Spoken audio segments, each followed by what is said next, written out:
They say good fences make good neighbors.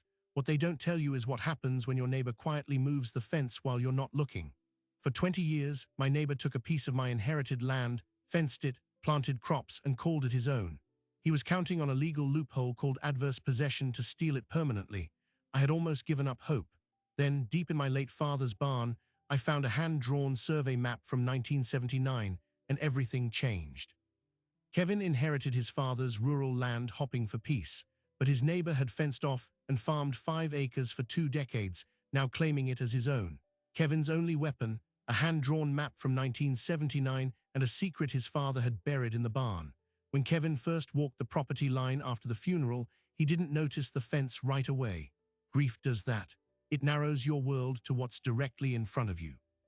But a week later, with the fog lifting, he stood at the eastern edge of the old pasture and saw it, a straight, taut wire fence cutting diagonally through where his father's property should have extended. 5 acres, neatly squared off, planted with soybeans, rose already tall and dark green. His neighbor Dale Merton was standing on the other side of the fence, arms crossed, like he'd been waiting. "Kevin," Dale said, not unfriendly but not warm either, "I've been meaning to talk to you about this. I've been farming this strip since before your dad got sick. 20 years now. You know how adverse possession works?" Kevin didn't, but he learned fast. A lawyer in town, a man with a tired face and an hourly rate that made Kevin's stomach drop, laid it out.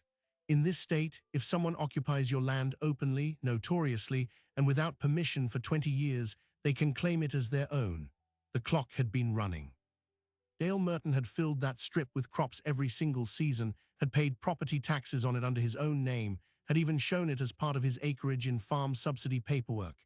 He had witnesses, photographs, a paper trail. Kevin had a deed and a memory of his father saying, "That's the back 40, son, never sell it." But he didn't have permission, Kevin said. "My dad never gave him permission." The lawyer sighed. "Prove it." That word echoed in Kevin's head for days. Prove it. He searched the house, the old filing cabinet, the boxes in the attic. Nothing. His father had been many things, a carpenter, a storyteller, a man who could fix anything with a roll of duct tape, but he was not a record keeper. Or so Kevin thought. 2 weeks after the lawyer visit, with the deadline for responding to Dale's formal adverse possession filing looming, Kevin drove out to the barn.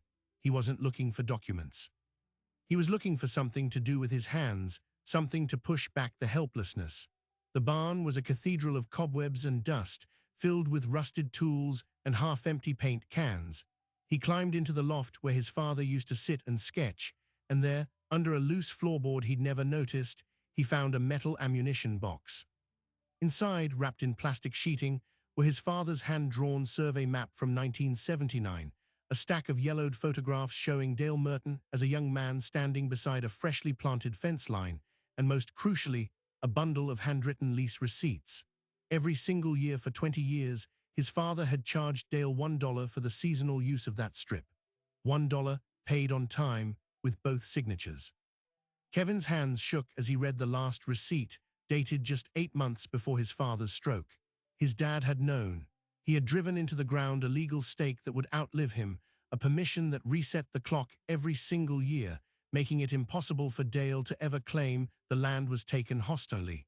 The old man had been a record keeper after all.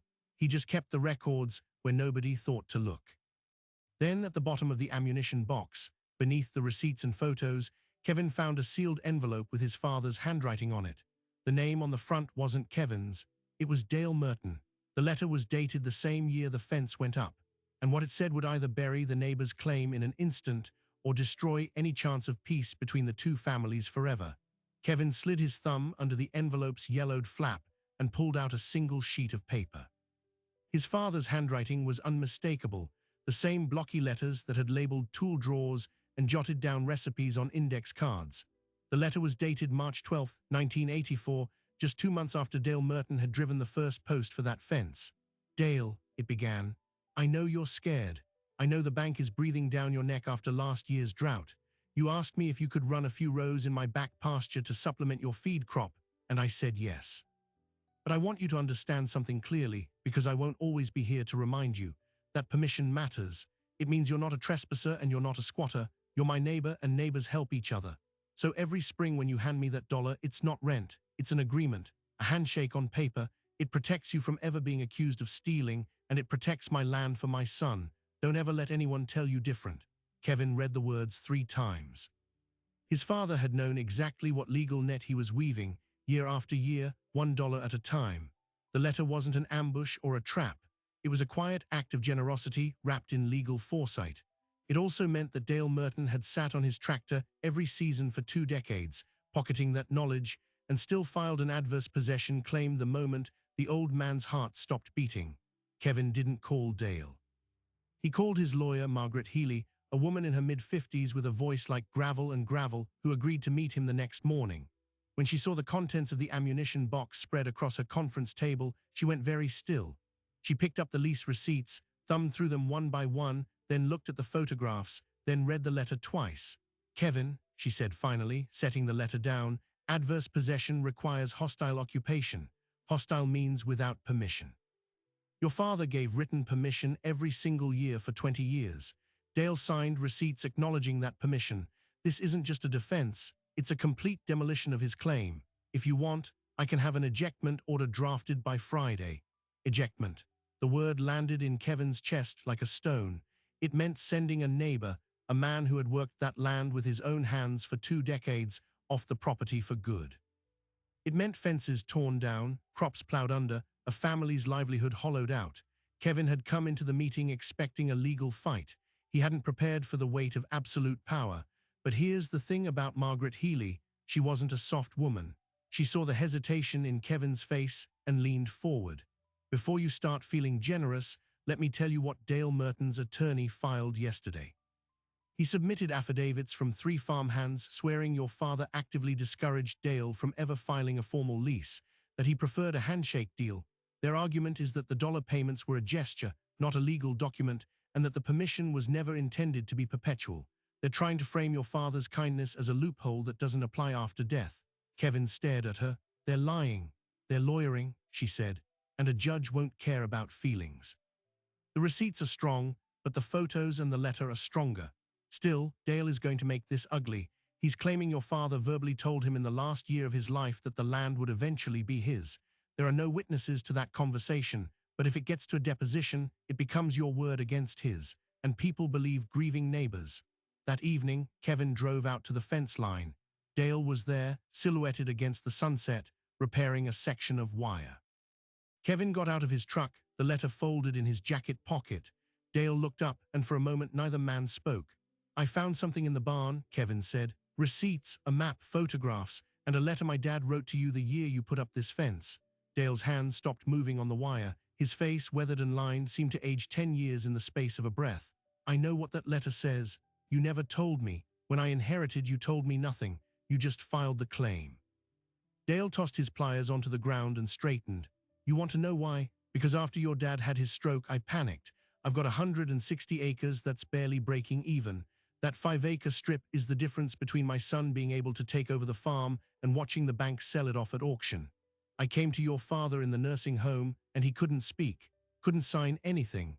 He just squeezed my hand, I thought. I told myself he would want me to keep the land. I thought time would make it mine. I was wrong. But by the time you showed up, I'd already spent 20 years convincing myself I wasn't stealing." Kevin heard the tremble in Dale's voice, and something inside him shifted. The anger was still there, but it was no longer the only thing. He was looking at a man who wasn't a villain, just a farmer who'd made a desperate, stupid mistake and then dug himself deeper every year. "I'm not going to take your farm," Kevin said quietly, "but I can't just give away my father's land either." And that was the moment Kevin understood what his father had built with that letter. Not a weapon, but a door.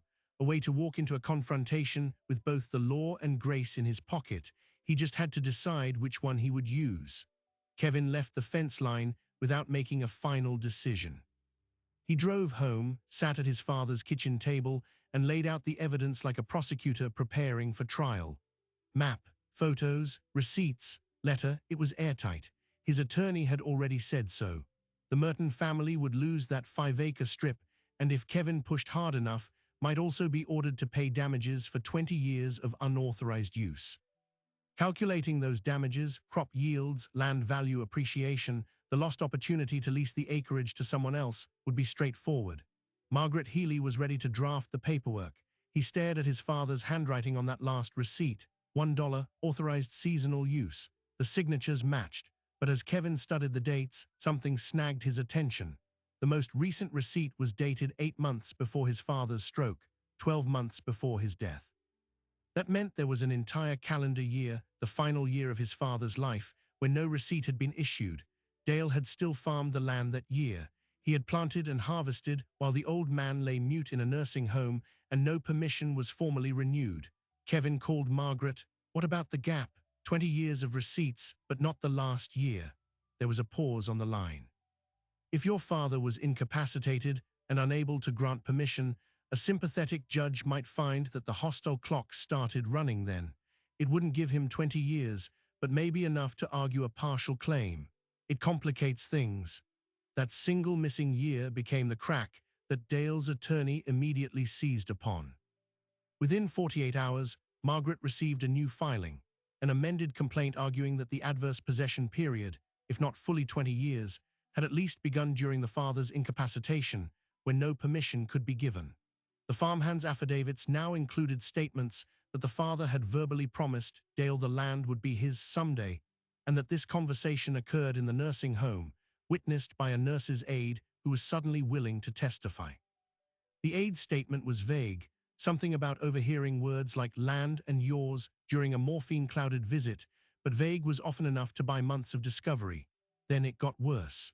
The county surveyor sent a letter. Dale Merton, anticipating the legal challenge, had quietly applied for a boundary adjustment 6 months before the father's death, claiming the fence line had historically been considered the true boundary. The application had been paused due to an administrative backlog, but now it was moving forward. If the county approved the adjustment, the burden of proof would shift dramatically. Kevin would have to prove his father never intended to cede the land, a heavy lift without the old man alive to testify. Kevin felt the walls closing in. He spent a week searching the barn again, the attic, the crawl space, every drawer and folder. He found nothing new. Then on a Sunday afternoon, the mail arrived with a plain manila envelope, no return address. Inside was a cassette tape and a note. Kevin, listen to this before you decide anything. I should have given it to you months ago. Doris Merton. Doris was Dale's wife. He dug out his father's old cassette player still plugged in by the workbench. The tape crackled to life with the sound of 2 men laughing over the clink of coffee cups. His father's voice, strong and alert, followed by Dale's. The recording was dated just 3 weeks before the stroke. The men were talking about crop rotation, the weather, and then the land. You know, Kevin's father said on the tape, I've been meaning to write Kevin a letter, explaining the whole arrangement. I don't want this to become some kind of fight after I'm gone. Me neither, Dale replied. I'd never try to take that land from your boy. I just need it to keep the farm viable until Tommy can take over. You've been more than fair.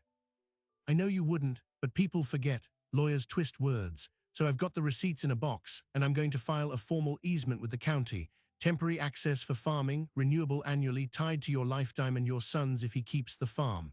When it's time, Kevin will own it free and clear, but you'll have the right to farm it as long as you need. That's what I want, fair for both families. Kevin stopped the tape. His hands were trembling. The county application Dale had filed wasn't an attempt to steal the land, at least not originally. It was a garbled, half-remembered version of this conversation, submitted in panic after the old man could no longer speak. The easement had never been filed. The letter had never been written. Only the receipts remained and the last year's gap. He replayed the tape from the beginning, then called Margaret. I have a recording, he said. My father and Dale discussing a permanent arrangement. Dale never intended to take the land outright. He panicked after the stroke and filed that claim because he thought it was his only way to protect his farm. Margaret listened to the recording, then exhaled slowly. It's not legally binding as an easement because it was never filed, but it completely destroys Dale's credibility about hostile possession, and the aide's testimony. This tape shows Dale knew he had ongoing permission. Kevin, you've won. I can end this tomorrow. But winning wasn't what Kevin wanted anymore. He drove to the Merton farm that evening, the cassette player on the passenger seat. Tommy Merton, Dale's 19-year-old son, was the one who came to the door. His face was pale, drawn. He'd been running the place mostly by himself while his father was tied up with the legal mess. Kevin asked to see the whole family. In the Mertons' living room, with Doris wringing her hands and Dale sitting rigid as stone, Kevin set the cassette player on the coffee table and pressed play. The voices filled the room. His father's easy laugh, Dale's gruff agreement, the vision of two neighbors building something that outlived them both. When it ended, no one spoke for a long time. Then Dale put his face in his hands. "I didn't mean for any of this," Dale said, his voice cracking. "The county thing, I filed it right after he had the stroke because I thought I needed to protect the farm. I didn't know what else to do. Then the lawyer said I had to go all the way or risk losing everything. Tommy's college fund is sunk into this place. If that strip gets taken away." Kevin looked around the room, the faded wallpaper, the pile of bills on the side table, the young man staring at his father with a mixture of anger and fear. He saw what his father must have seen 2 decades earlier, a family holding on by its fingernails, a neighbor who wasn't an enemy but a man who'd made bad choices under pressure. "I'm not taking your farm," Kevin said again, as he had at the fence line, "but I'm not giving away my father's land either. There's a third way, the one he wanted." He reached into his jacket and pulled out a draft agreement Margaret had prepared at his request, a long-term agricultural lease, fair market value, renewable annually, with right of first refusal if the Mertons ever wanted to buy the strip outright. It tied the arrangement to the farm's continued operation by the family. It was exactly what his father had described on that tape, formalized, legal, binding. A handshake written down. Dale read it slowly, then passed it to Doris. Tommy leaned over to read it too, the silence stretched, and then Dale picked up a pen, his hand shaking, and signed. When Dale put that pen down, something shifted in that room, not a sound but a feeling, the weight of 2 decades of quiet war lifting off the shoulders of two families. I looked at Doris, whose eyes were wet and grateful. I looked at Tommy, who suddenly seemed 10 years younger, and I looked at the lease agreement, signed in ink that would dry into something permanent. My father's handwriting was in that room, even if he wasn't. Margaret filed the paperwork the next morning. The adverse possession claim was withdrawn with prejudice. The county surveyor, finally armed with the 1979 map, officially confirmed the boundary. The fence was acknowledged as a convenience, not a marker of ownership. Every legal threat that had hung over my inheritance evaporated like morning mist over the back pasture. I stood at the fence line that afternoon, the same spot where Dale had once crossed his arms and told me the land might already be his. Now he stood beside me, hands in his pockets, looking at the soil he'd tilled for 20 years, knowing it would never be his name on the deed, but it could still be his to work. It took time for the awkwardness to fade. The first month after the settlement, we barely spoke beyond the necessities. Then on a Tuesday, Dale showed up at my door with a half bushel of early tomatoes. He didn't say much. He just handed them over, nodded, and walked back to his truck. The next week, I brought over a bottle of bourbon and left it on his porch. The week after that, Tommy helped me rebuild the barn door that had been sagging since my father's time. Small gestures, patient and slow, like rows of crops waiting for rain. Here's what surprised me most. When I finally went back to the ammunition box one last time, intending to store the lease documents alongside my father's papers, I found something I'd missed. Tucked beneath the bottom lining was a small manila envelope, labeled in my father's handwriting, "For Kevin, if he ever needs to know what I'd want." Inside was a single sheet of paper, and on it, written in the shaky cursive of his final years, was a note dated 2 days before his stroke. It read, "If Dale ever gets scared enough to try something stupid, and if you ever find yourself holding the receipts, remember that a man's worst moment doesn't have to define his whole life. The map shows the line. The letter shows the permission, but you get to show the grace. I trust you to find the balance." I sat on the floor of that barn and cried for the first time since the funeral. Not out of grief, but out of the staggering realization that my father had not only protected the land, he had protected me from becoming someone who would wield that protection like a bludgeon. He had given me the evidence not just to win, but to win well, to walk into a fight with enough power to destroy and choose instead to build. That autumn, I walked the back pasture with Tommy, now 20 years old, and learning to manage the farm with his father's help. We talked about crop rotation and soil health, about the future of the acreage, and whether he'd want to expand the organic section. He spoke with the same quiet determination I'd heard in my father's voice on that cassette tape. The two families, once separated by a fence and a fight, were now sharing equipment, sharing labor, sharing Sunday dinners. My father's map hadn't just ended a land grab, it had drawn a new shape for both our futures. One evening, as the sun dropped low and painted the soybeans gold, Dale walked over to where I was fixing a section of the old fence. He stood there for a long time, chewing on a piece of grass, then said, "Your dad was a better man than I ever gave him credit for, and so are you." He stretched out his hand. I shook it. Not a dollar exchanged this time, just a handshake, solid and real. The map is framed now, hanging in my kitchen next to my father's photograph. Sometimes when I look at it, I see more than property lines. I see a father who knew his son would one day inherit not just the acreage, but the messes and the dilemmas that come with it. He couldn't be there to give me the answer, so he left breadcrumbs, receipts, photographs, a cassette tape, a sealed letter, each one guiding me not toward revenge, but toward resolution. Some people leave behind fortunes or grudges or debts. My father left behind a hand-drawn survey map and a dollar's worth of paper receipts, and somehow that turned out to be worth more than any of us ever knew. It saved the land. It saved a neighbor's farm, and it saved me from becoming the kind of man who wins everything and loses his soul in the process. In the end, this wasn't a story about land. It was a story about legacy.